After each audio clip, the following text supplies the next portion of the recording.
Programme time line सां गॾु आऊं आहियां असद मुमताज़। नाज़रीन, वफ़ाक़ी वज़ीर असद उमर चयो आहे त सिंध पॉलिटिकल क्रिमिनल्स जो सूबो आहे।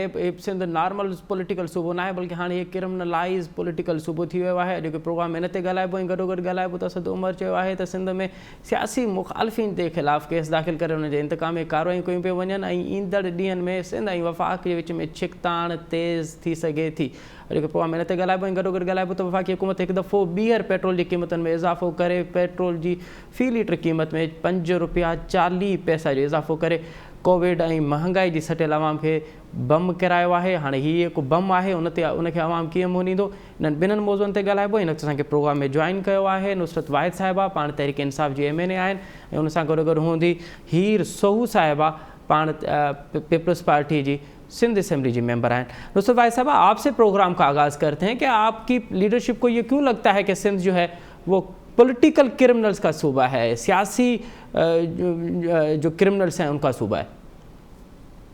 बिस्मिल्लाहिर्रहमानिर्रहीम, बहुत शुक्रिया आपका अपने प्रोग्राम में मुझे इनवाइट करने का। देखें, अगर कल असद उमर ने ये बात की है तो ये एक ऐसी बात है जो एक्चुअली हर एक के दिल में थी लेकिन ज़ुबान पे किसी के नहीं आ रही थी, क्योंकि जिस तरह इन लोगों ने सिंध का सत्यानाश किया है, जिस तरह कराची का सत्यानाश किया है, ज़ाहिर है इट्स पार्ट ऑफ सिंध, और पूरे सूबे में आप देख लें कि कहीं पे चले जाएं आपको नज़र नहीं आता कि ये मुल्क इनके पास टोटल 13 साल से है।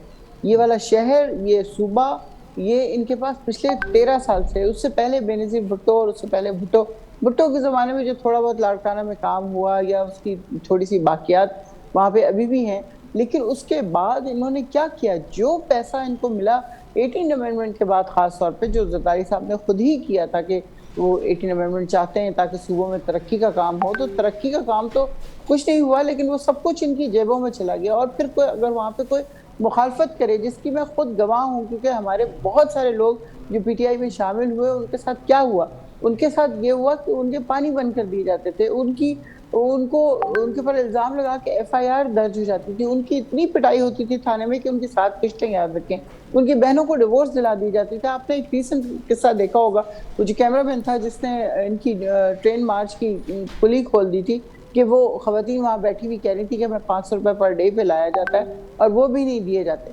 तो मुझे बताएं, ये मतलब वहाँ पे आपको शायद ही कोई पढ़ी लिखी शक्ल नजर आएगी। इतनी गुर्बत होती है कि बंदा हैरान रह जाता है कि ये किस तरह आप बर्दाश्त करते हैं कि आप अपनी एक जिंदगी बिल्कुल अलग गुजारें। जिंदगी कितनी बड़ी है, मुझे तो इस बात की समझ नहीं आती। मैक्सिमम हम जी लेंगे 70 साल या 80 साल या 95 साल या 90 साल। आप उस पे पूरी अपने इलाके को तबाह बर्बाद करके जा रहे हैं। मुझे बताइए, कोई आपकी क्या इज्जत, क्या रिस्पेक्ट होगी? हाँ, लोग डर के मारे वोट जरूर देते हैं, लोग डर के मारे जरूर चीजें कर रहे होते हैं, लेकिन क्या ये आपका फर्ज नहीं है कि जब अल्लाह ने आपको एक अपॉर्चुनिटी दी कि आप एक इतनी बड़ी आवाम के हुक्मरान बने, तो आप उसको बेहतर करें, बेहतर से बेहतर करें। अगर सिर्फ इन 5 सालों का ही फंड जो उनको बार 3 साल हो गए मिलते हुए, अगर उसमें से ही थोड़ा थोड़ा लगाना शुरू हो जाते तो आज पता नहीं क्या से क्या होता। ठीक है। अच्छा, हीर सोहू साहिबा, ये नुसरत वाहिद साहिबा कह रही हैं कि कल जो असद उमर साहब ने कहा कि सिंध जो है वो नॉर्मल पॉलिटिकल सूबा नहीं है बल्कि ये क्रिमिनलाइज पॉलिटिकल सूबा है, और आज नुसरत वाहिद साहिबा कह रही हैं कि इन्होंने तो हमारे जो सियासी कारकुन हैं उनका पानी बंद कर दिया, उनके खिलाफ इंतकामी कार्रवाइयाँ की हैं, 13 साल से ये लूट मार कर रहे हैं। तो वाकई क्या सिंध क्रिमिनल पॉलिटिकल सूबा बन चुका है अब?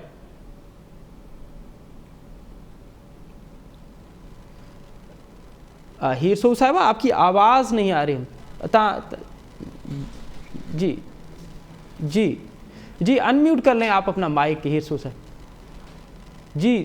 हीर साहिब आहे, असीं सम्झूं था त अॼुकल्ह जेको आहे मॉडल विलेज आहे दुनिया, ऐं तव्हां पत्थर बि उछलायो था त उहो बि दुनिया ख़बर पइजी थी वञे। ख़बर न थी कहिड़ी ॻाल्हि थी करे, कहिड़े मुखालिफ़ जो पाणी बंदि थियो आहे। ऐं हे त माशाल्लाह सोशल मीडिया में त कंहिंजी माउ भेण छॾींदा कोन्हनि, त वर्कर अगरि किथां एॾियूं वॾियूं पाकिस्तान पीपुल्स पार्टी ज़्यादतियूं करे ऐं उन ते ख़ामोश हुजनि त उहो समझ खां बारातर शइ। बहरहाल इहे उन्हनि जी रवैयो आहे सियासत करण जो। इल्ज़ाम ई सियासत 3 साल हुकूमत में रही, जेका सियासत आहे उहो दुनिया बि ॾिसे पई ऐं उहो कंहिंखां लिकियल कोन्हे। ॻाल्हि था करियूं त हिननि जा जेके असद उमर खां वठी जेके बि मिनिस्टर आहिनि उन्हनि जो सिर्फ़ु टारगेट सिंध हुकूमत पाकिस्तान पीपुल्स पार्टी आहे। 3 सालनि खां वठी जॾहिं बि जिथे बि वेठा हूंदा उन्हनि कॾहिं बि 3 सूबनि में हिननि जी हुकूमत आहे, वफ़ाक़ी हुकूमत में हिननि जी हुकूमत आहे, कॾहिं बि के अचीवमेंट सिंध खे छॾियो ठीकु आहे, चवंदा सिंध में कुझु न आहे, भई तव्हां 3 सूबनि में त हुकूमत आहे, तव्हां को पंहिंजो अचीवमेंट त ॿुधायो। 3 सालनि में KPK में 8 सालनि में तव्हां वेठा आहियो, तव्हां कहिड़ा आवाम खे रिलीफ ॾिना आहिनि ॿियूं तव्हां? अच्छा, हिकिड़ी तरफ़ छा कंदा आहिनि, अचीवमेंट उन्हनि वटि आहे न को ॿुधाईंदा, ॿिए तरफ़ छा हूंदो आहे, बिजली जा अघु वधाइण, डस पीपुल्स पार्टी करप्ट आहे, चोर आहे, हिननि जो कमु कोन्हे। पेट्रोलियम क़ीमत वधायो, रीज़न छा आहे, पीपुल्स पार्टी चोर आहे, करप्ट आहे, सिंध हुकूमत जेकी आहे न उहो नाहिल आहे 18 अमेंडमेंट खां पोइ। हिननि जो वतीरो आहे, तव्हां 3 सालनि जो रिकॉर्ड कढी ॾिसो हिननि जो, मिनिस्टर्स खां वठी MPs खां वठी MNS खां इवन प्राइम मिनिस्टर ताईं हिननि जो वतीरो आहे त सिर्फ़ु और सिर्फ़ु इल्ज़ामाती सियासत करणु, इल्ज़ामात करे टाइम पास करिणो आहे। ऐं जेको सत्यानाश हिननि मुल्क जो कयो उहो तव्हांजे साम्हूं आहे त अॼु बि क़ीमतूं वधाए वियूं आहिनि। रीज़न ॾेई छा ॾियूं था, छा असीं उन स्टेटमेंट खे दोहरायूं त जॾहिं प्राइम मिनिस्टर चवंदो त जॾहिं मुल्क में पेट्रोलियम प्राइस वधंदो त वज़ीर चोर आहे। अॼु छा वज़ीर चोर आहे, कैबिनेट चोर आहे या MNS चोर आहिनि? त तव्हां हे शयूं जेके मुल्क खे हिकिड़ी तरफ़ बेरोज़गारी, तव्हांजो कोविड लॻो पियो आहे, तव्हां हद खां वधीक बेरोज़गारी वधी वई तव्हां आहे। पिया चओ त वफ़ाक़ी हुकूमत छाकाणि त डिलीवर न पई करे, इन करे हू सिर्फ़ु इल्ज़ामबाज़ी ते लही आई आहे। यकीन 100% आउं ॻाल्हि तव्हांजी मुतफ़िक़ कयां त हू कंहिं बि हिकु इदारे खे डिलीवर करे हे ॿुधाए वञनि त ॿुधायो त बाबा हीअ असां डिलीवर कयो आहे, असां टैक्स कलेक्शन में बहितरी आंदी आहे, असां चोर जेके चवंदा आहिनि चोर असां करप्ट, हे त करप्ट कोन आहिनि न, त पोइ करप्शन में तव्हांजी दुनिया में मुल्कनि में तव्हांजो इज़ाफ़ो थियो आहे, तव्हां उन्हनि कैटेगरी में वधिया आहियो, घटि कोन थिया आहियो, तव्हांजी करप्शन में वधी थियो त तव्हां ॿुधाए वञो त किथे। ऐं जिथे जेके बि हिननि जा कैबिनेट जा मिनिस्टर वेठा आहिनि 80% उहो ख़ुदि हिन वक़्तु चोर जो स्कैंडल खंड जो स्कैंडल हिननि वटि आहे, पेट्रोल जो स्कैंडल हिननि वटि आहे, बिजली जो स्कैंडल हिननि वटि आहे, गैस जो स्कैंडल हिननि वटि आहे, ऐं इवन दवाउनि जो स्कैंडल हिननि वटि आहे। त तव्हां ॿुधायो तव्हां कहिड़े बेस ते चओ था त बाबा असीं जेके आहियूं मदीना रियासत जा माण्हू आहियूं ऐं असां सभु साफ़ सुथरा आहियूं, बाक़ी चोर जेको आहे उहो सिर्फ़ु पीपुल्स पार्टी आहे। सम्झो था त इहे सिर्फ़ु इल्ज़ामबाज़ियूं न थियणु खपनि। अॼु बि बम किरायो आवाम ते, छा अदी नुसरत आहे? चलो उन ते अचूं पिया, उन पेट्रोल वाली कीमतन ते अचूं पिया। नुसरत भाई साहब, एक तो हीर सू साहिबा कह रही हैं क्योंकि इन्होंने 3 साल में कोई डिलीवर नहीं कर पाए, एक तो इस वजह से ये सिर्फ मुझे समझ आती है ये तो एक तो ये इल्ज़ामबाजी करी, और दूसरी बात कि अगर आप समझ रही हैं कि सूबे में आपके खिलाफ इंतकामी कार्रवाइयाँ हो रही हैं तो कोई एहतजाज नहीं हो रहा इस हवाले से। हम तो देख रहे हैं पंजाब में मुस्लिम लीग नून तो एहतजाज भी कर रही है, वो तो कह रही है कि पंजाब हुकूमत उनके खिलाफ जो है वो इंतकामी कार्रवाई कर रही है, लेकिन यहाँ पे कुछ हमें ऐसा नज़र नहीं आ रहा।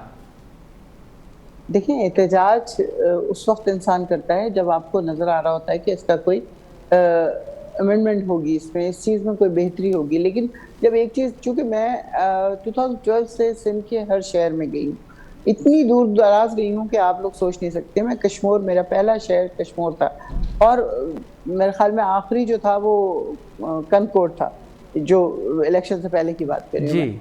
और मतलब मैं डेरा मुला जमानी ठार तक गई हूँ, बलोचिस्तान है, वो बॉर्डर पे लगता है इनके सिंध के। आप यकीन कीजिए कि लोग पर्सनली आके हमें बताते थे कि इस तरह ये लोग हमें धमकियाँ देते हैं, इस तरह हमारे साथ कर रहे होते हैं। ये और बात है कि प्रोटेस्ट करना अभी शुरू नहीं हुए हैं, लेकिन जाहिर है कि अगर वो चीज़ बहुत ज़्यादा ऑब्वियस हो जाएगी, जो लोग तो बेचारे डर के मारे बर्दाश्त करते हैं कि वो तो, मैंने जिस तरह आपको बताया कि FIR दर्ज हो जाती है और फिर इतनी पिटाई लगती है कि उनकी 7 किश्तें याद रखें, उनकी बहनों को डिवोर्स दिला दी जाती है, उनके घर गंदम नहीं डाली जाती, उनके घर मतलब जो एक तरीका होता है गाँव के सरदार का कि वो किस तरह बिहेव कर रहा है, वो सारी चीज़ें जो है नेगेटिव उसमें हो रही होती हैं। ऐसा नहीं। तो नुसरत साहिबा, तमाम इदारे आपके पास हैं, FIA आपके पास है, दीगर एजेंसीज़ के इदारे आपके पास हैं, तो आप ये जो बात आप स्क्रीन पे कह रही हैं कि डाइवर्स तक हो जाती है, तो आप इसकी इन्वेस्टिगेशन क्यों नहीं करती? आवाम को क्यों नहीं बताते कि सिंध में इस तरह की इंतकामी कार्रवाइयाँ होती हैं? देखिए, आवाम को पता है, आवाम एक्चुअली डरती है कि वो इसको एक्सपोज करे, क्योंकि उसके बाद फिर आपने देखा उस कैमरामैन का हशर, उसके गले में तार डाल के, कैमरे की तार डाल के उसको मार दिया गया।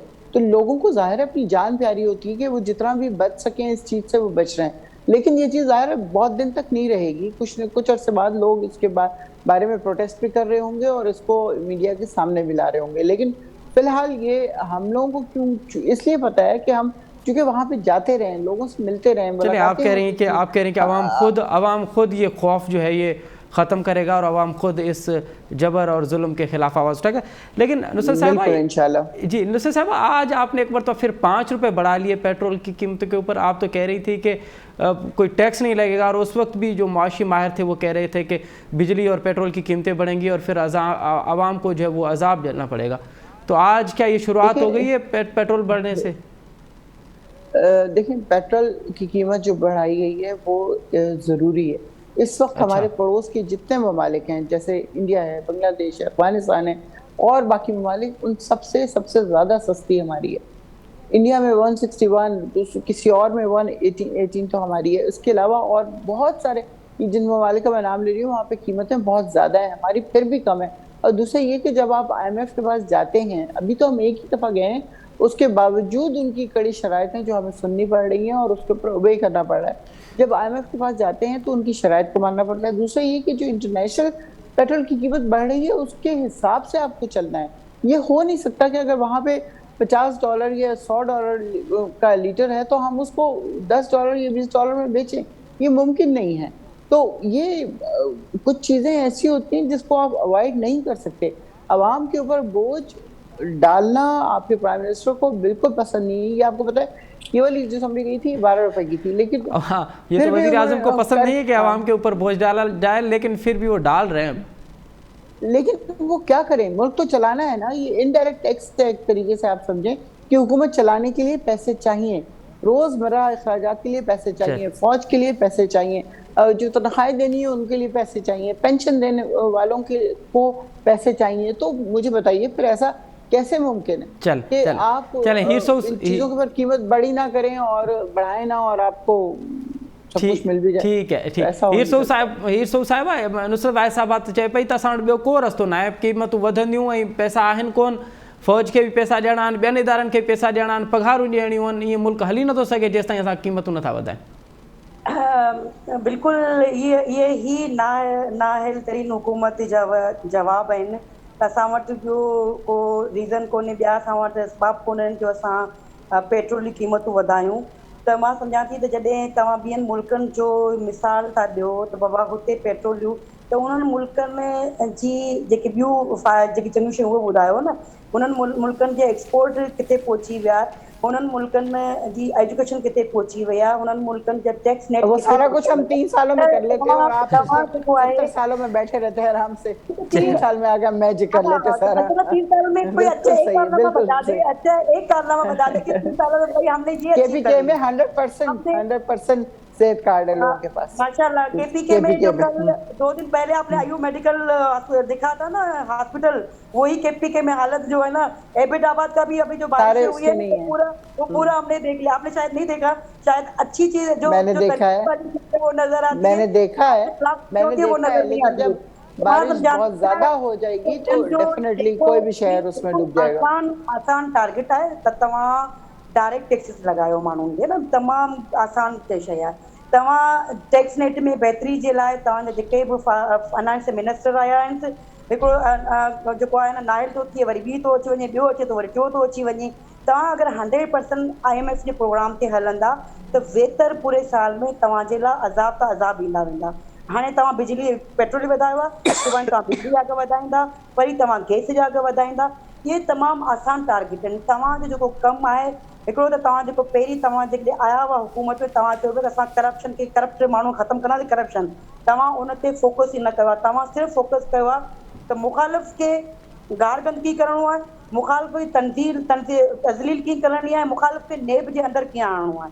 तव्हां जेको आहे ओवरऑल जनरल पूरे पाकिस्तान में केरु बि आहे, चाहे उहो अगरि सियासतदान करप्ट आहे, सियासतदान के खिलाफ़ कार्रवाई थिए, जनरल करप्ट आहे त जनरल जे खिलाफ़ थिए। ईअं जुड़ो तव्हांजे अंदरि को करप्ट माण्हू त उन खिलाफ़ तव्हां कोन था करियो, जंहिंजी वजह सां तव्हां तज़लील जी तरफ़ वञो पिया।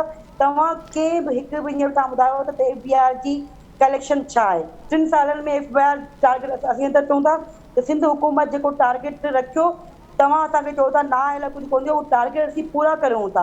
त माण्हुनि जो एतमाद आहे, जेको टारगेट टैक्स ते रखूं था, उहो माण्हू, उहो ताजर, उहो इन्वेस्टर उहो टारगेट ॾिए थो। इट मीन्स तव्हां में या त तव्हांजो एडीआर चोर आहे या तव्हां वटि उहा अहलियतूं अच्छा हीरसू साहिब अवां जॾहिं चओ पिया त 3 सालनि में इन्हनि कुझु बि डिलीवर न आहे कयो ऐं ॿिए तरफ़ असां ॾिसूं था पिया महांगाई उरूज ते आहे, दवाउनि जी क़ीमतूं वधनि थियूं पियूं, पेट्रोल डेली वधे थो पियो। अपोज़िशन इन तमामु तर मामलनि खे खणे छो न पई? अपोज़िशन ख़ुदि पंहिंजे मसइलनि जे शिकार हुजण जे करे हीअ के अवामी मसइला आहिनि, इन्हनि ते हुकूमत खे टफ टाइम छो नथी ॾिए? हुकूमत खे मजबूर छो नथी करे त उहे पेट्रोल जी क़ीमतूं न वधाइनि, दवाउनि जी क़ीमतूं न वधाइनि? ॾिसो, अपोज़िशन में जेको किरदारु आहे उहो सभ खां वधीक जेको स्ट्रांग किरदारु हूंदो आहे उहो हूंदो आहे असेंबली जो फोरम। ऐं हर जेके हींअर जेका कश्मीर में इलेक्शन हले पई त हर पॉलिटिकल पार्टी उन्हनि तमामु इशूज़ ते खणे थी, महांगाई ते हुजे या प्राइसिस वधनि थियूं, उन्हनि ते जेको अपोज़िशन जो जेको रोल आहे उहो अदा करे थी, उहो उन्हनि ते स्ट्रांगली चए थी। मुंहिंजे मुंहं सां तव्हां ऐं असां सभु ॾिसो था त जिथे जेको चाहे उहो नून लीग हुजे, पाकिस्तान पीपुल्स या जेकी ॿियूं पार्टियूं हुजनि, उहो हर फोरम ते, चाहे सोशल मीडिया हुजे, प्रिंट मीडिया हुजे, इलेक्ट्रॉनिक मीडिया हुजे या ऐवान हुजे, उन्हनि ते या जलसन हुजे, उन्हनि ते हमेशह हिननि ते भरपूर तनक़ीद कई आहे त हे उहे शयूं आहिनि जेके हिननि चयूं दावा हिकिड़ा कया ऐं उनजे अपोज़िट उनजो उल्टो करे रहिया आहिनि। महांगाई वधी रहिया, हर अपोज़िशन मेंबर ॻाल्हाए थो, रॾियूं करे थो, ऐं महांगाई बि जी का हद हूंदी आहे त जॾहिं तव्हां पेट्रोल जी क़ीमत वधायो त चओ त पेट्रोल जी क़ीमत सां महांगाई कोन वधंदी। लामहला तव्हांजो जेको आहे न त किराया वठंदा, किराए सां ऑटोमेटिकली प्राइस जो सिर्फ़ु इंफॉर्म थो कयो वञे, शयूं वधियूं थी वञनि, महांगाई थी वञे। ऐं उन खां पोइ तव्हांजो कोविड में तव्हांजी का पॉलिसी क्लियर न आहे, जंहिंजी वजह सां शयूं थियनि थियूं, बेरोज़गारी वधे पई, बेरोज़गारी बि आहे, महांगाई आहे, त ऑटोमेटिकली माण्हुनि जो, पाकिस्तान जे माण्हुनि जो जीअण जंजाल थी वियो आहे। ऐं हिननि जो सिर्फ़ु कमु छा आहे त बसि हाए थोरा संदरो ॿधी सिर्फ़ु मुखालिफ़िन खे तनक़ीद करणी आहे ऐं एतिरा घटिया इल्ज़ाम लॻाइनि था, अहिड़ा इल्ज़ाम लॻाइनि था जेको हिननि जी सियासत थी आहे त बसि सिर्फ़ु इल्ज़ाम लॻाइणो, बदतरीन इल्ज़ाम, न बेन छॾींदा, न किथे किरदार कशी करणु, ऐं लीडर जेके वञनि हलिया त उन लीडरनि ते अहिड़ा इल्ज़ाम। हाणे तव्हां ॿुधायो गंडापुर जेको उहो छा स्टेटमेंट थो ॾे त लीडरनि ते तव्हांजो कमु आहे सियासी वर्कर जी हैसियत सां मुल्क भारती सियासत करियो ऐं मुल्क जा मसला उन्होंने के एड्रेस कयो न तो ता जाती उन तो नुसरत भाई साहब, अब जो ये महंगाई का तूफान आने वाला है, एक तो पहले ही अवाम महंगाई के तूफान में, महंगाई तूफान के अजाब से गुजरा है, अब 5 रुपये आपने बढ़ा लिए, महंगाई तो बढ़ेगी, हुकूमत कैसे कंट्रोल कर पाएगी जब पेट्रोल बार बार कीमतों में इजाफा करेगी? देखिए मसला ये है कि जब पेट्रोल की कीमत बढ़ती है तो महंगाई फौरन बढ़ जाती है, और अगर पेट्रोल की कीमत कम की जाती है तो होता क्या है कि वो पेट्रोल मिलना ही बंद हो जाता है। मतलब ये इतनी स्ट्रेंज बात है इस मुल्क ये फिर हुकूमत कहाँ है? हुकूमत का क्या काम है? देखिए हुकूमत अपना काम कर रही है, ऐसा नहीं है कि हुकूमत नहीं कर रही, लेकिन बात ये है कि मिडिल मैन, आज मैंने वो देखी वीडियो किसी ने डाली हुई थी व्हाट्सएप पे, वो मैंने देखी तो उसमें जनाब वो साहब इमरान खान को खूब बुरा भला कह रहे हैं जी, प्राइम मिनिस्टर नहीं कर दिया। उसने कहा ये बोतल कितने की बेच रहे हो? उसने कहा 30 रुपए की। तो एंकर ने कहा 30 रुपए की तो 12 रुपए में खरीद के लाते हो, तो क्यों ना बेचे हम? तो जब लोगों को तो ये कीमतें कंट्रोल करना भी तो हुकूमत का काम है नुसरत साहबा। बिल्कुल है, बिल्कुल है, बिल्कुल है। देखिए जो कमिश्नर, असिस्टेंट कमिश्नर और ये फूड इंस्पेक्टर वगैरह हैं, ये एक्चुअली किसकी पैदावार है? ये इनकी हुकूमतों की पैदावार है, ब्यूरोक्रेट्स। वो अभी तक वो अपने पुराने आकाओं के साथ लगे हुए हैं, क्योंकि वहां से उनकी पॉकेट्स भरी जाती थी। लेकिन और शायद दो सूबों में आपकी हुकूमत है, वफाक में आपकी हुकूमत है, तीसरा सूबे में आप पार्टनर हैं, उसके बावजूद आपका कंट्रोल नहीं हो रहा। इस कंट्रोल की बात नहीं है। देखें जब अंडर द टेबल काम होगा तो हुकूमत क्या कर सकती है? मदीने की रियासत की बात की मेरी बहन ने, मैं बताऊं मदीने की रियासत जो है वो सिर्फ नियत कर लेने ही का ही मेरे ख्याल में अल्लाह इतना सवाब देगा कि हम सोच नहीं सकते, क्योंकि ये वो मजहब है जिसमें आपकी नीयत का आपको सवाब मिलता है, अगर आप प्रैक्टिकल ना भी कर सकें तो। लेकिन जहाँ तक मदीने की रियासत की बात है, वो मैंने और आपने और मेरी बहन ने, हम सब ने मिलके बनानी है। वो प्राइम मिनिस्टर नहीं बना सकते, उनकी सिर्फ इंटेंशन है कि ये वाली रियासत ऐसी बन जाए। जब तक मैं और आप हमारे दिमाग, बहुत शुक्रिया नुसरत वाहिद साहिबा, हीर सोहू साहिब, ॿिन्हिनि महिमाननि जी वॾी महिरबानी। नाज़रीन, अवां पीपल्स पार्टी ऐं PTI जो मौक़िफ़ ॿुधो पेट्रोल जी क़ीमतुनि जे हवाले सां, ऐं जेको असद उमर जी स्टेटमेंट आहे हुई त सिंध जेको आहे उहो नॉर्मल पॉलिटिकल सूबो न आहे बल्कि क्रिमिनलाइज़ पॉलिटिकल सूबो आहे। हिन हवाले सां ॿिन्हिनि मौक़िफ़ ॿुधो आहे। प्रोग्राम में अॻिते वधंदासूं ऐं प्रोग्राम में हिकु अहम इशू खणंदासूं, ऐं उहो इशू आहे हाली ॾींहंनि में नौशर फिरोज़ ऐं दादू में इज़त जतोई ऐं शाहाणी बिरादरी तकरार जे हवाले सां इन हवाले सां ॿिन्ही बिरादरियुनि जा जेके सरदार आहिनि उहे आम्हूं साम्हूं थिया आहिनि त जेके ज़मीनुनि ते कब्ज़ा आहिनि या वरी हिकु दफ़ो ॿीहर का वॾी खूनरेज़ी न थिए, उन करे ॿई धुरियूं इन फ़ैसिले ते त आमादा थियूं आहिनि। हाणे ॾिसणो इहो आहे त जतोई सरदार मुर्तज़ा जतोई साहब 2 ॾींहं अॻु में एडमिनिस्ट्रेशन खे 3 ॾींहंनि जी मोहलत ॾिनी त 3 ॾींहंनि में अगरि मामला हल नथा थियनि त पोइ जेको कुझु थींदो उनजो ज़िम्मेवार उहो पाण न हूंदो।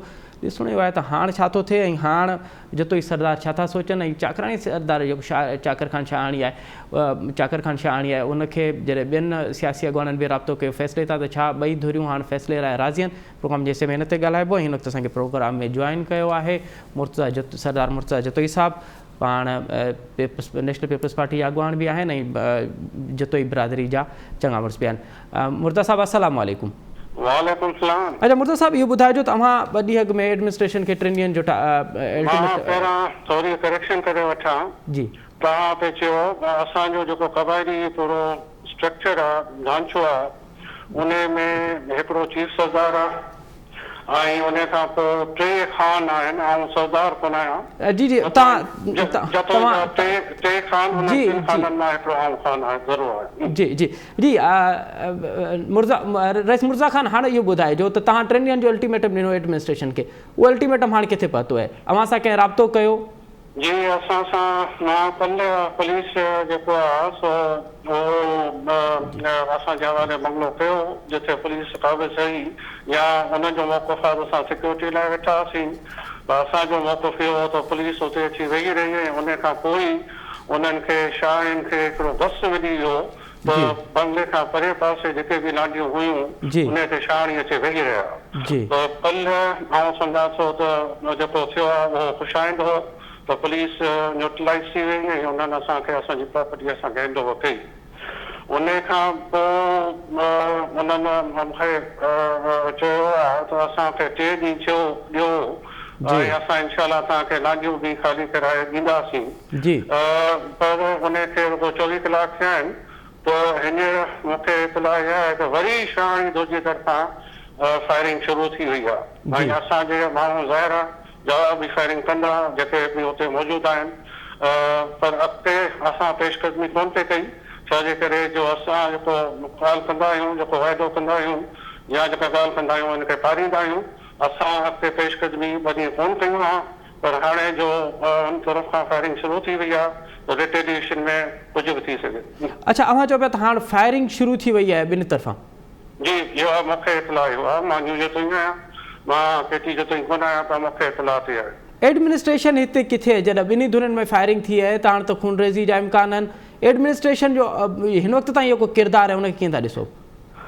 एडमिनिस्ट्रेशन जो तव्हांखे ॿुधायां त किरदारु इहो हो त मूंखे पहिरां चयो वियो त जंहिंमें पहिरें ॾींहुं वाक़ियो थियो शाहणियुनि जेको आहे उहो अचे असांजे बंगले ते 50 ॼणनि हथियारबंदनि अचे फायरिंग कई ऐं जवाबी फायरिंग में क्रॉस फायरिंग में जेको नुक़सानु थियो उन खां पोइ एडमिनिस्ट्रेशन SP साहब मूंसां ॻाल्हायो त तव्हां पंहिंजा माण्हू मोर्चनि मां जिथां किथां हटाए छॾियो ऐं असां एडमिनिस्ट्रेशन जेका कंट्रोल संभालींदासीं तव्हां पासे बि ऐं शाहणियुनि वारे पासे बि।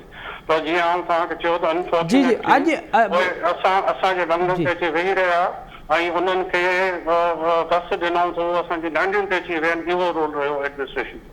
अच्छा मुर्तज़ा साहब, अव्हां फ़ैसिले ते रज़ामंद थिया हुया ऐं ॾाढो सुठो हुयो, तव्हां जे तरीक़े सां आच कई त भाउ फ़ैसिले सां ॻाल्हियूं हल कयूं, उनखां पोइ ॿिनि धुरियुनि जे वॾेरनि चङ मुड़ुसनि अव्हां सां राब्तो कयो त हीउ मामिलो अगरि ॻाल्हियुनि जे ज़रिए निबेरे थी थो वञे त बहितर आहे?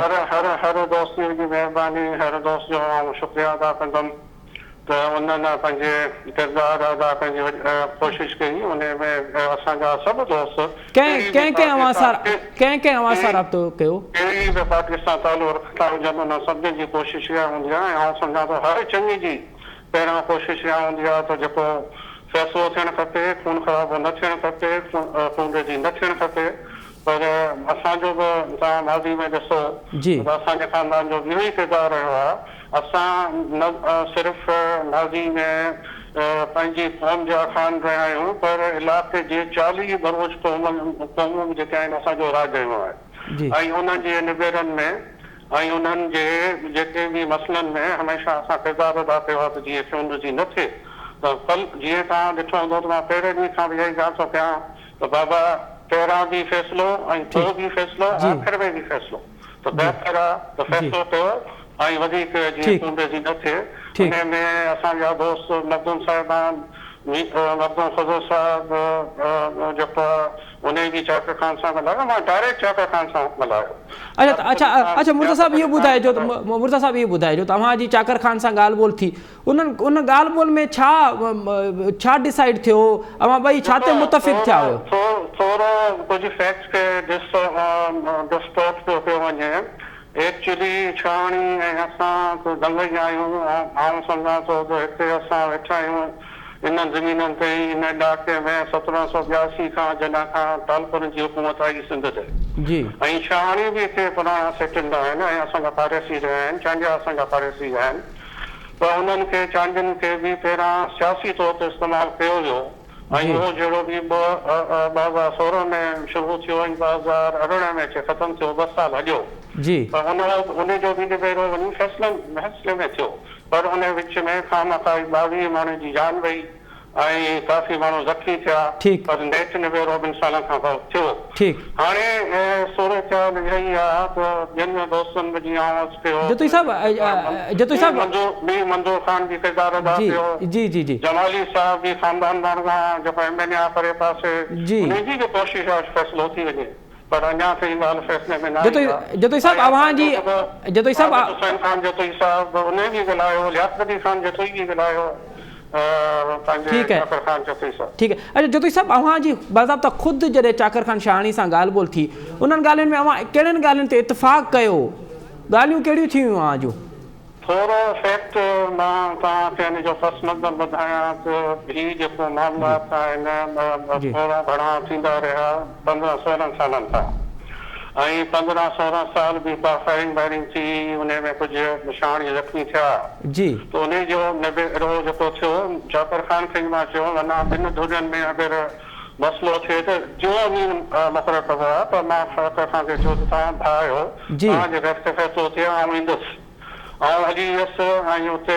फ़ैसिलो जेको थियो उन में इहो हिकिड़ो फ़ैसिलो थियो लिखत में जेको मौजूदु आहे त शाह अॻिते शाहाणी धुर जतोई जी हद में कोन वेंदी हथियारनि सां अगरि हथियारनि सां वेंदी त उनजी रिस्पॉन्सिबिलिटी जतोई ते कोन ईंदी ऐं को माल वियो जतोइनि जी ज़मीननि में ऐं उहो वापसि न आयो त बि जतोई रिस्पॉन्सिबल कोन्हनि एतिरे हद ताईं इहो फ़ैसिलो थियल आहे ऐं उन खां पोइ उन ज़माने में ज़ख़्मी थिया उन्हनि जो जेको धंधो जतोइनि भरे ॾिनो उन ज़माने में ॾिनो ॿियो थोरो घणो डिस्प्यूट इहो हो त जेके हदबंदी आहे ज़िलनि जी उहे चवनि था उहा थियणु खपे उन ते चाकर ख़ान शाहानी साहिब पंहिंजे इंटरव्यू में मौक़िफ़ में चयो त हदबंदी थियणु खपे उन ते असांखे बिल्कुलु को एतिराज़ कोन्हे बल्कि असां हदबंदी जे लाइ 3 दफ़ा टीम घुराई जंहिंखे शाहानी साहिब क़ुरान ॾेई वापसि कयो त बाबा असां राज़ी कोन आहियूं ऐं हदबंदी न थिए छाजे करे डेफिनेटली जॾहिं बि इहा हदबंदी थी या नौशहरे जी हद अञा वधंदी दादो अच्छा जतोई साहिब हाणे जॾहिं अव्हां चओ था पिया त ॿिन्ही तरफ़ां फायरिंग शुरू थी वई आहे त अव्हां हींअर बि स्क्रीन ते जेके असांजा नाज़रीन ॾिसनि था पिया ऐं मुख़्तलिफ़ बिरादरियुनि जा चङा मुड़ुस ॾिसनि था पिया त अव्हां हींअर बि उन्हनि खे फ़ैसिले लाइ चओ था पिया त अगरि हाणे बि फ़ैसिलो थिए त जतोई बिरादरी कयो फ़ैसिले लाइ तयारु आहे जतोई बिरादरी हर वक़्तु फ़ैसिले लाइ तयारु जतोई वॾी महिरबानी असां कॾहिं बि खून ख़राब न चाहियो न चाहींदासीं जी वॾी महिरबानी रईस गुलाम मुर्तज़ा जतोई साहिब अव्हां असांखे टाइम ॾिनो नाज़रीन अव्हां तफ़सीली जतोई ऐं शाहानी बिरादरीअ खे तकरारनि उन ते रईस मुर्तज़ा जतोई मौक़े ॿुधो प्रोग्राम हिते वठूं था नंढी साई खां पोइ प्रोग्राम में ॿीहर हाज़िर थींदासीं नाज़रीन प्रोग्राम हिकु दफ़ो ॿीहर तव्हांखे भलीकार उत्तर सिंध में औरतुनि ऐं ॿारनि सां जंहिं तरीक़े सां उन्हनि जा इंसानी हक़ लताड़िया पिया वञनि हर ॾींहुं असांखे नज़र पियो अचे त कारोकारी जा केसिस थियनि था पिया ॿार हज़ारनि जी तादाद में ॿार स्कूलनि खां ॿाहिरि आहिनि उन्हनि जा जेके बुनियादी हक़ आहिनि उहे अॼु 21वीं सदी में बि उन्हनि खे नथा मिलनि इहे हक़ कॾहिं मिलंदा असां जदोजहद कयूं पिया तहरीकूं हलायूं था पिया कानून ठाहियूं था पिया कानून ते कंहिं हद ताईं असांखे अमल थींदे बि नज़र अचे थो पियो उनजे बावजूद बि ही मामला सिधा नथा थियनि आख़िर सबबु कहिड़ा आहिनि प्रोग्राम जे हिसे में इन ते ॻाल्हाइबो हिन असांखे प्रोग्राम में असांजे स्टूडियो में जॉइन कयो आहे आयशा धारेजो साहिबा पाण समाजी अॻवान आहिनि औरतुनि ते ॿारनि ते संदसि तमामु वॾो कमु आहे उन सां गॾोगॾु एडवोकेट रिज़वाना मेमून साहिबु आहे पाण वकील भी आहिनि ऐं गॾोगॾु समाजी कारकुन बि आहिनि। आयशा दारोई साहब, अव्हां खां प्रोग्राम जो आगाज़ पिया कयूं, जेका ॻाल्हि मूं कई त ख़ासि करे उत्तर सिंध में, हुण त सिंध में पाकिस्तान में सॼी दुनिया में औरत ऐं ॿारनि सां जेका ज़्यादती थिए थी पई उहा कंहिंखां लुकियल छिपियल न आहे। उत्तर सिंध में तमामु वॾा केसिस थियनि था पिया, ख़ासि करे औरतुनि जे हवाले सां। इहे मामला सिधा कॾहिं थींदा? 21वीं सदी में बि असांजी औरत खे इंसान छो नथो सम्झो वञे? हीअ मामला कॾहिं हल थींदा? मामला सिधा थियण त अञा अॻिते जी ॻाल्हि आहे। हू औरतूं साह खणण लाइ सिखी रहियूं आहिनि। मासूम ॿार जेके आहिनि उहे आज़ादी सां पढ़णु चाहिनि था पिया, औरतूं तालीम हासिलु करणु चाहिनि थियूं, अॻिते वधणु चाहिनि थियूं, पर उन्हनि जो साह ई घुटियो थो वञे। उतर सिंध मक़तल गाह बणियल आहे औरतुनि जे, मुंहिंजे ख़्याल में कोस घर सम्झो वेंदो आहे, ख़ासि करे लाड़काणो रीजन ऐं सखर रीजन। उन जो सबबु इहो आहे त जागीरदारी निज़ाम आहे ऐं उहो जागीरदारी निज़ाम जेको सभिनी मसइलनि जी उत्तर सिंध में जड़ आहे, उहे ई जागीरदार, उहे ई रहिस, उहे ई बोहतार वॾेरा असेंबलियुनि में असांखे मिलंदा, सेनेट में असांखे मिलंदा, मुख़्तलिफ़ पार्टीज़ में मिलंदा ऐं उहे ई पार्टियूं हुकूमत में आहिनि। पोइ कीअं पंहिंजो उहे औरतुनि खे या मर्दनि खे या इन्हनि मसइलनि खे ख़तमु करणु ॾींदा?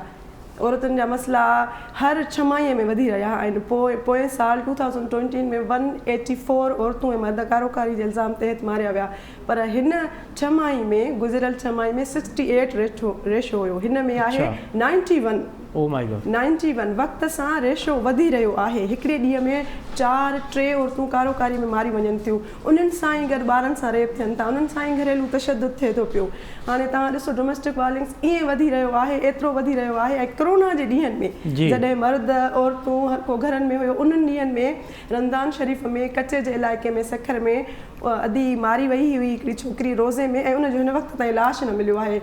5 लाश जेके आहिनि पोएं साल 2020 में औरतूं दरिया दाख़िल कई वयूं, उन्हनि जो लाश न मिलिया, उन्हनि जा अक्यूज़ गिरफ़्तार न थिया, उन्हनि खे सज़ाऊं न आयूं। सम्झो त उहे जेका आहिनि त क़बरूं खुलियूं ई न। उन खां पोइ हिन छमाही में, गुज़िरियल साल में हिन छमाही में 6 औरतूं दरिया दाख़िल कई वयूं आहिनि, जंहिंजो केॾी न बदकिस्मती आहे त असां वटि कारोकारी जो कब्रिस्तान आहे। दुनिया जे कंहिं खिते में, शायदि ई कंहिं खिते में हुजे जो उन्हनि वटि कारोकारी जो बि को कब्रिस्तान हुजे, पर असांजी बदनसीबी आहे त असां वटि कब्रिस्तान आहिनि। मिसाल 1, 2, 10, 15 औरतूं न आहिनि, इहे कब्रिस्तान भरिया पिया आहिनि ऐं उहे हिन इल्ज़ाम हेठि आहिनि। अच्छा रिज़वाना मेमन साहिबु, अव्हां जो तालुक़ु कानून वारे शोबे सां आहे। असां ॾिसूं था पिया त कानून ॾाढा सुठा असेंबली पास बि करे थी पई, हुते के ख़वातीन वेठियूं आहिनि, उहे जदोजहद करे ॾुखियनि मरहलनि में सुठा कानून, इंसान दोस्त, औरत दोस्त कानून पास थियनि था पिया। अमल छो नथो थिए? अव्हांखे किथे थो इहो मसइलो नज़र अचे त आख़िर इन्हनि कानूननि ते अमल छो नथो थिए? बिस्मिल्लाहिर्रहमानिर्रहीम। सभ खां पहिरियां त तव्हांजो तमामु थोराइता, जल्दी अर्जेंट में तव्हां असांखे घुरायो। जी, दरअसल केस त थिए थो, ठीकु आहे, कंप्लेनेंट अचे बि थो, स्टेट उन जी कंप्लेनेंट थिए बि थी। जी, पोइ उन पॉइंट ते अचो त जेके प्रोसिक्यूशन वीक आहे उन्हनि जी, कॾहिं उते पुलिस डिपार्टमेंट जेको SHO वेठो आहे प्रॉपर सेक्शन नथो हणे, या IO जेको आहे उहो प्रॉपर जाइ वारदात ते वञी करे अचे इन्वेस्टिगेशन करे कोन थो। पोइ कोर्ट में जॾहिं अचनि था त पोइ उन खां पोइ बाद में इहो थो थिए त पाण में कुझु वक़्तु हली पोइ पाण में वॾेरनि जे प्रेशर में अची करे कंप्रोमाइज़ करे ख़तमु करे केस हलिया था वञनि। इन करे केस खे वधीक अॻिते हलण ई नथो ॾिनो वञे, ऐं इन जे करे सज़ाऊं बि नथियूं मिलनि पई। तव्हां चओ पिया कंप्रोमाइज़ करे पोइ मामला जेके आहिनि उहे रफ़ा दफ़ा कया पिया आहिनि। अच्छा आयशा साहिबु, अॼु अव्हांजी IG सां बि मुलाक़ात थी आहे, अव्हां मुख़्तलिफ़ मरहलनि में हुकूमती धुरनि सां बि मिलंदा रहो था पिया, उन्हनि खे जेके मसइला आहिनि उन्हनि खां बि आगाह करियो था पिया। अॼु IG सिंध सां तव्हांजी कहिड़े हवाले सां मुलाक़ात थी ऐं उन्हनि जो रिस्पॉन्स, तव्हां जॾहिं उन्हनि खे मसइला ॿुधाया त उन्हनि जो रिस्पॉन्स छा? असांजा इहे ई मसइला हुया त कारोबारी में रियासत फ़रियादी थिए थी पई, रियासत जी मुदियत में FIR थियनि थियूं, पर जॾहिं कोर्ट में केस वञे थो पियो त उहो IO विटनेसिस ते साबित करे ई नथो पियो। उहो आहिस्ता आहिस्ता हली एतिरी त सुस्ती ॾेखारनि था पिया, पर घुर नथा लहनि केसनि जी।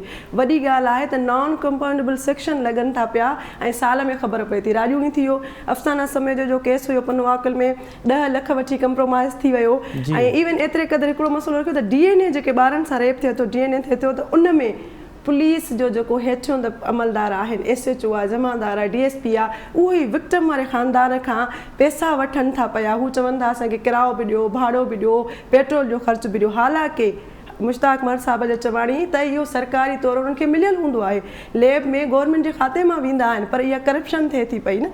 हू ग़रीब माण्हू जेके विक्टिम आहिनि उहे ई DNA चेंज कया वञनि था पिया, मेडिकल प्रॉपर 100% अचे थो त रेप थियो आहे, तव्हांखे 6 महीननि में ख़बर पवंदी त DNA मैच न थियो। DNA मैच उन खां ॿियो आहे त औरतूं जेकियूं आहिनि पुलिस एहलकार घटि आहिनि। असांजे पूरे सिंध में पंहिंजो IG साहब ॿुधायो त 1300 औरतूं आहिनि। असां मतिलबु यकीन न पिया करे सघूं त पूरे सिंध में एॾा केसिस आहिनि, थाणा आहिनि त उते 1300 एहलकार आहिनि, उत्तर सिंध में न हुजण बराबरि आहिनि। वुमेन प्रोटेक्शन सेल जेके आहिनि उहे एतिरा फ़ाल न आहिनि। सखर लाड़काणो खां अलावा पंहिंजो इन्हनि रीजन में फ़ाल न आहिनि, उनखे एक्टिव कयो वञे जीअं औरत पंहिंजो मसइलो खणी कंहिं ॿी औरत खे ॿुधाए सघे ऐं हू कंहिं बि हरासमेंट जो शिकार न थिए। इन्हनि ॻाल्हियुनि ते असां उन्हनि सां ॻाल्हायूं। भला उत्तर सिंध में त वुमेन प्रोटेक्शन सेल न हुजण जे बराबरि आहे, भला जिते आहे असां ॾिसूं था पिया हैदराबाद में आहे, कराची में आहिनि या ॿियनि जॻहियुनि ते जिते आहे, ऐं मूंखां उनजी भला हिन वक़्त ताईं जेका कारकर्दगी आहे उन मां मुतमिन आहियो त उहे कम अज़ कम बहितर कमु कनि था पिया? कमु करनि था, बिल्कुलु उते ईअं आहे त भई कराची में उन्हनि जी रीच आहे, रीच ताईं पहुचनि था पिया माण्हू। उन्हनि जा नंबर जेके आहिनि हर माण्हुनि में कॉलेजनि यूनिवर्सिटियुनि में या थाणनि ते आहिनि, माण्हुनि जी रीच थिए थी। असांजे माण्हुनि जी रीच ई नथी थिए पई, उन्हनि खे ॿुधायो ई नथो वञे पियो। इहो रियासत जो कमु आहे, हुकूमत जी ज़िम्मेवारी आहे, इदारनि जी ज़िम्मेवारी आहे त असां ॿुधायूं त हिननि ज़िलनि में औरतूं आहिनि जेको तव्हांजे मसइलनि खे ॿुधनि थियूं पयूं। तव्हांजी तहफ़ुज़ लाइ इदारा खोलिया विया आहिनि न, उहे इदारा बि बसि खानापूरी कई थी वञे। सखर जो जेको आहे वुमेन प्रोटेक्शन उते कमु थिए पियो, लाड़काणे में थिए पियो, घोटकी, कशमोर, कंधकोट, शिकारपुर, खैरपुर ऐं जेकमबाद, इन्हनि में नाले मात्र आहिनि। नाले मात्र आहिनि इवन एतिरे क़दुरु जो जेकियूं औरतूं खे ख़दशो हूंदो आहे त असांखे कारोकारी केसनि में मारियो वेंदो, घरां निकिरंदियूं आहिनि त उहे उते ई थाणनि में ईंदियूं आहिनि, उते उन्हनि हरासमेंट जो शिकार थियनि थियूं पयूं। अहिड़ा केसिस बि आया आहिनि जेके असां हिडन रखंदा आहियूं, कॾहिं कॾहिं कुझु अहिड़ा केसिस बि हूंदा आहिनि असां मंज़र आम ते न आणींदा आहियूं। त इहे सभु मसइला उन्हनि सां असांजा डिस्कस थिया। अच्छा रिज़वाना, अव्हां छाकाणि त कानून में आयो ऐं इहे थाणा अदालतूं इहे सभु अव्हां जे इन कानून वारे शोबे सां जुड़ियल आहिनि, जेको थाणे वारी कल्चर जी ॻाल्हि करे पई आयशा, थाणे जे कल्चर खे हिन वक़्त ताईं बहितरी न अचण जा सबब कहिड़ा आहिनि? आख़िर थाणे ते औरत जी तज़लील एॾी छो थी थिए? माना औरत जेका थाणे ते पहुचे थी पई त उनजो तहफ़ुज़ कयो वञे ऐं उते जॾहिं उनजी तज़लील थिए थी पई, ख़ासि करे के उतर असांजा इलाइक़ा आहिनि उन्हनि में। जीअं त अॼु असां मीटिंग कई आहे IG साहब सां, त उनजो ओवरऑल सिंध में असांखे 13,000 लेडीज़ असांखे एम्प्लॉय खपनि, पर हिन वक़्तु जेके कमु करे रहियूं 1300 न हुजण जे बराबरि। त असांखे इन डिपार्टमेंट में औरत कमु घटि थी करे पई। अच्छा, हालांकि हर इदारे में औरत आहे, हिन इदारे में अलाए छो उन खां मतिलबु उनखे अवेयरनेस न आहे त बाबा हिन खे गवर्नमेंट जॉब आहे, उन में अचे नथी, इन जे करे थाणा हलनि कोन था। औरत उन ते वञे ई कोन थी, चए थी त मर्द ॾ मां वेंदमि, मर्द उहो उतां जो जेको वेठो आहे उहो उनखे हरास थो करे, उन्हनि खां क्वेश्चनिंग अहिड़ी थो करे त बाबा ॿुधा रेप कहिड़े नेचर जो थियो, छा थियो, पहिरियां छा कई, अहिड़ा क्वेश्चन थो करे। इन जे करे औरत थाणे ते वञे ई कोन थी, त उहो त अॻ में हरास थी वञे थी पई। इन जे करे चऊं था त असां स्टेट खे बि त इन्हनि खे त औरतुनि खे बि असां इहो ई चवंदासीं त हिन इदारे में अचो, सुठो आहे, तव्हांजी गवर्नमेंट जॉब थींदी, पर हिन में अचनि कोन थियूं। वॾी महिरबानी रिज़वाना महमूद साहिबा, आयशा धारेरी साहिबा। नाज़रीन, अव्हां तफ़सीली ॻाल्हि ॿोल ॿुधी औरतुनि जे हवाले सां, ख़ासि करे उत्तर सिंध में जेके औरतुनि सां जे तरीक़े सां तज़लील थिए पई, उन जा इंसानी हक़ लताड़िया वञनि था पिया, उते हुकूमत में रियासत जी ज़िम्मेवारी कहिड़ी हुजणु घुरिजे। ऐं ख़ासि करे जेका पुलिस जे हवाले सां असांजे ॿिन्हिनि मौज़ूद महिमाननि जेका ॻाल्हि कई आहे त पुलिस में जेसि ताईं बहितरी न ईंदी उन जे अमल में ऐं उन में जेसि ताईं औरतुनि जो किरदारु, औरतुनि जो तादादु ऐं उते जेका कानून साज़ी आहे उन में जेसि ताईं बहितरी न ईंदी त हीअ मामला जीअं जो तीअं रहंदा। प्रोग्राम जे वक़्तु पंहिंजी पुॼाणी ते पहुचे थो। असद मुमताज़ रेड खे ॾींदा इजाज़त। अलावा